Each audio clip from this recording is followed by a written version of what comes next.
খাবো মা? হরলিক্স খাবে বাবা? সত্যি সত্যি হরলিক্স খাবো বাবা? কি মজা কি মজা, আমার হরলিক্স খেতে খুব ইচ্ছা করে। ডাক্তারবাবু বলেছেন দুবেলা তোমাকে হরলিক্স খেতে। তুমি বসো, আমি গরম জলটা করে নিয়ে আসছি। কেমন? কি গো মা, তোমরা হঠাৎ একেবারে বড় লোক হয়ে গেলে। এবার থেকে 10-20টা ঝি চাকর রাখো, যে তোমায় পান সেজে দেবে।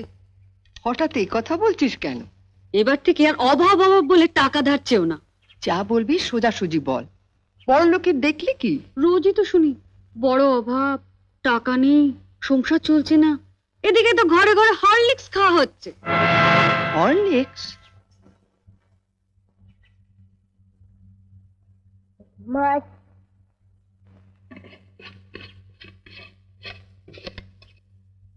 মা একটু হরলিক্স দাও না, চেটে চেটে খাবো।